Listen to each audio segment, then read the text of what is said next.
Inshuti bavandimwe mudahwema kubana natwe mu biganiro bitandukanye bigaruka ku buzima bwacu, nongeye kubasuhuza mbifuriza amahoro y'Imana.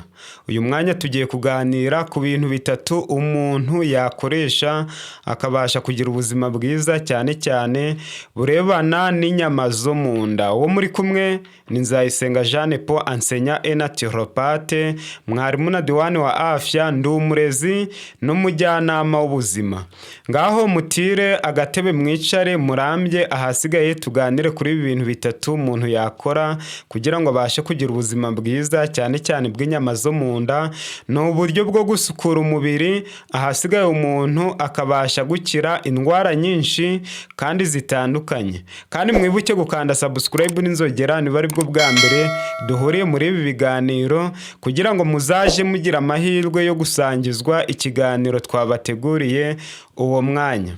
Mbere yuko tujya mbere, munyemere mbasomera amagambo yanditswe muri aka gatabo gatoya kitwa Nourriture Vivante. Aka gatabo kanditswe n'umudage witwa Ernest Gunther, akotinga amagambo yavuzwe na Dogiteri H.P. Lasky. Yavuze amagambo akomeye agira ati: "Les maladies de civilisation de l'humanité sont dues principalement à l'alimentation et ne peuvent donc être combattues efficacement que par le moyen d'une alimentation plus saine." Indwara zigezweho zibasira abantu ziterwa hanini n'ibyo kurya barya. Kubw'ibyo, kugira ngo umuntu azirwanye neza, akwiriye gukora ibishoboka byose akarya ibyo kurya bizima birushijeho kuba byiza. Niyo mpamvu mu gihe tugiye kuganira ibintu bitatu cyangwa se bine umuntu yakoresha akabasha gusukura umubiri we akagubwa neza, nta kindi turibandaho usibye ibyo kurya. Ngaho mutira agatebe mwicare murambye, muntege amatwi kandi mube mwiteguye gukurikiza impanuro ndabaha kugira ngo mubashe kugira ubuzima bwiza.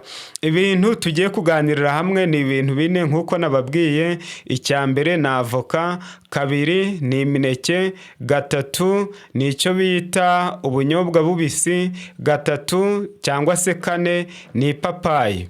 Ndasubiramo, harimo avoka, imineke, ipapayi ndetse n'ubunyobwa bubisi. Duhere kuri avoka.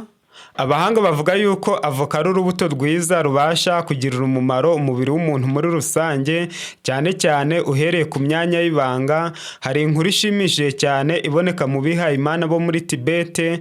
Abakuru babo bababujije kurya avoka kugira ngo batazatatira umuhamagaro wabo.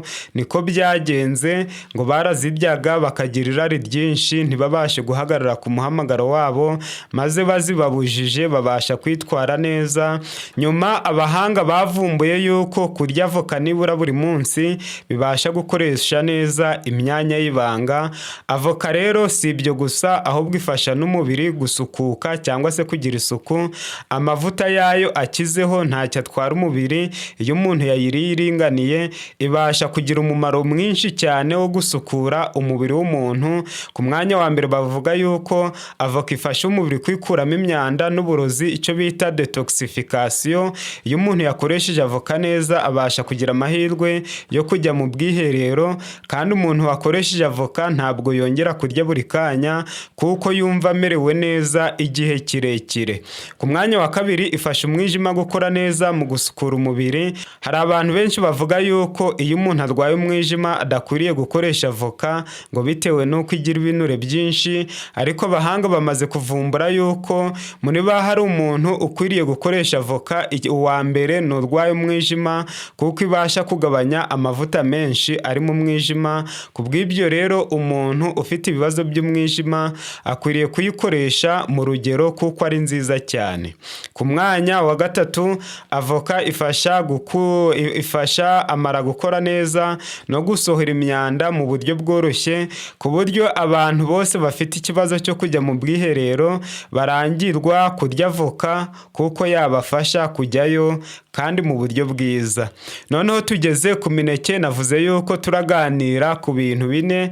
Umuneke nawo ni mwiza cyane. Mu gitabo mfite cyitwa Guide des Aliments bavuga yuko igogorwa ry'umuneke ritangirira mu kanwa, bishatse kuvuga yuko iyo umuneke umuntu awuriye neza akawukacanga neza, maze iyo umanuka neza uba witeguye byanga bikunze gutera igogorwa ryiza, ku buryo n'ubundi abantu bafite ikibazo cya constipation bawurangirwa nk'ibyo kurya byiza barya, bakabasha kugira amahirwe yo kujya mu bwiherero.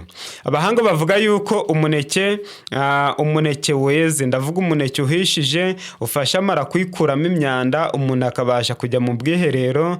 Ku mwanya wa kabiri, umuneke ufasha umubiri gusohora imyanda mu buryo bworoshye, ni ukuvuga biterwa n'uko ukize kuri za fibre ndetse na za antioxidant. Umuneke kandi ufasha igogora gukora neza, bigafasha isukurwa ry'umubiri gukorwa neza kandi mu buryo bwiza.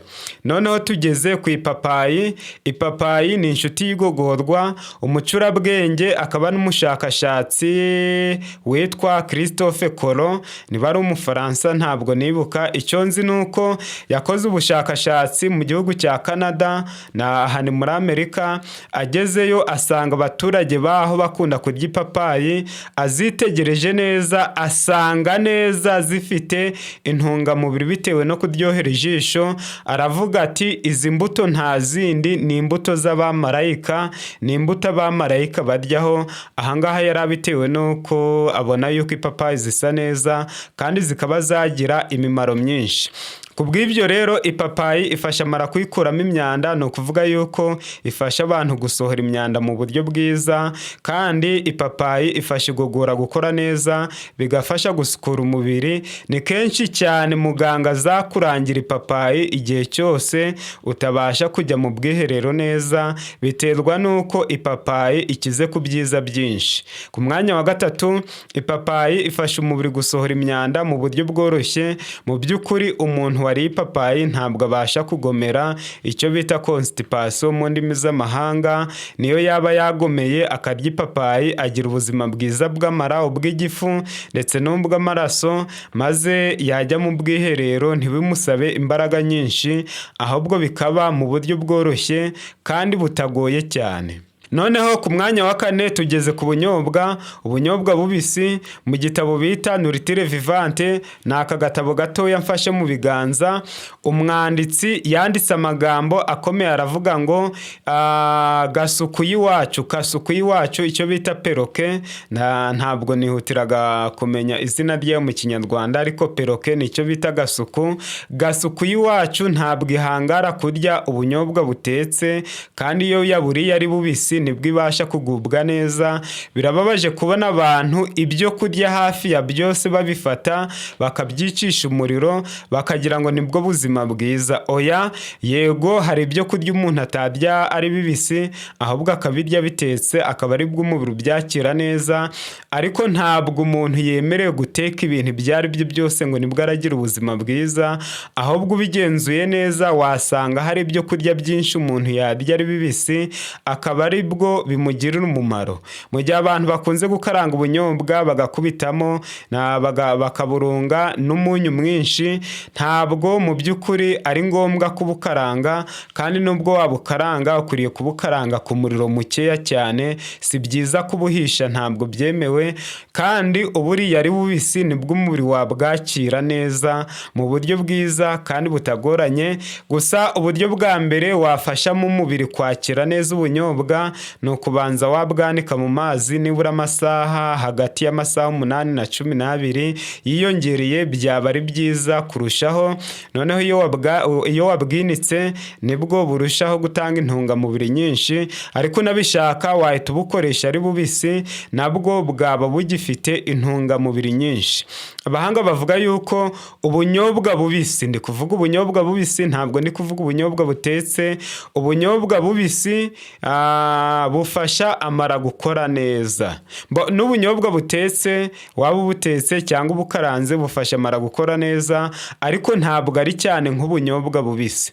Noneho ubunyobwa bubisi bufasha amara gukora neza, ibi biterwa n'uko bukize kuri fibre, icyo bita ibikatsi. Ibikatsi wabigereranya n'umukubuzo. Iyo umuntu yariye ibyo kurya bikize ku bikatsi, byanga bikunze bisohora imyanda mu buryo bwiza, maze umuntu akarushaho kugubwa neza. Noneho ubunyobwa bufasha umubiri gukomeza gukora neza mu kwikuramo imyanda. Abahanga cyane cyane b'Abahindi n'Abafaransa bavuga yuko indwara zose ziterwa n'imyanda yabuze uko isohoka ngo ive mu mara, iyo umuntu arya ibyo kurya bihumanye, imyanda imwuzuramo akazarwara indwara nyinshi. Ariko iyo umuntu arya ibyo kurya bizima, biba bikize kuri fibre ibasha gusohora imyanda, maze umuntu akagubwa neza. Noneho ubunyobwa butanga intungamubiri zifasha umubiri kwiyubaka no gukora neza. Nyabuna igihe wabonye ubunyobwa, jya uhita ubuhekenya, kandi ubuhekenye nibura umaze kurya ibyo kurya bya mu gitondo cyangwa kunywa igikoma. Ibi bizagufasha kugira ubuzima bwiza. Noneho ubwo nababwiye yuko ari ibintu bine, ndabirangije ndabisubiramo: ni imineke, ni avoka, ni ipapayi n'ubunyobwa. Ubanza warya imineke ugakurikizaho ipapayi, cyangwa se ukabanza ipapayi ugakurikizaho imineke, hanyuma ugakurikizaho avoka, ugakurikizaho ubunyobwa. Ubirya biringaniye, ntabwo ari byiza kuburya ari bwinshi. Wamara kubirya biringaniye, ukanywa utuzi tw'akazuyaze, ni ukuvuga ukimara kurya avoka urya bya biyiko bitatu by'ubunyobwa bubisi, hanyuma ugakurikizaho amazi y'akazuyaze, ni utuzi dukeya, ni ukugira ngo igifu kibashe kubyakira neza. Hanyuma nyuma yaho ugakora iki? Ntugire ikindi kintu ukora, ahubwo ugategereza hagashira nk'amasaha 3, ukongera ukanywa amazi. Hanyuma ibyo kurya bya nyuma ya saa sita ukabirya hagati ya saa sita na saa 9, kugira ngo urusheho kugira ubuzima bwiza. Ibi ngibi ubishatse wabyikurikiranya iminsi 21. Ubikoze neza muri iyi minsi yose, waba wakize imitsi, rubagimpande, indwara zo mu mara, indwara zo kuribwa n'umutwe, indwara z'amaso, indwara zo kugugara mu nda cyangwa se kumva umerewe nabi, ndetse n'izindi ndwara nyinshi waba wabashije kuzisezeraho neza. Ukamenya yuko umuntu ushaka ubuzima bwiza adakwiriye kurya nimugoroba ngo ahita aryama, ahubwo umuntu ushaka ubuzima bwiza arya mu gitondo no ku manywa gusa. Uwabikora asya yaba yivuye indwara nyinshi, kandi akaba azikingiye mu buryo bwiza kandi butamuhenze. Nshuti bavandimwe, mudahwema kubana natwe mu biganiro bitandukanye bigaruka ku buzima bwacu. Tubashimiye ko mwamaze gukanda subscribe n'inzogera. Gusa wowe niba utarayikanda, nawe kanda kuri iyi buto itukura, uzaje ugira amahirwe yo gusangizwa ibiganiro twaguteguriye uwo mwanya. Akaryoshye ntigahora mwitama, ntashirarare kwayo, cyakora aryoha asubiwemo. Noneho munyemerere mbe mbasezeyeho, maze muzongere kugira amahirwe yo kubonana nanjye muri ibi biganiro nishimira kubasangiza buri munsi. Bye bye, ndabakunda, Imana irabakunda, ibyaremwe birabakunda. Muze twungurunana maze tube inshuti y'ibyaremwe, natwe tuzagira ubuzima bwinshi. Ciao ciao, shalom.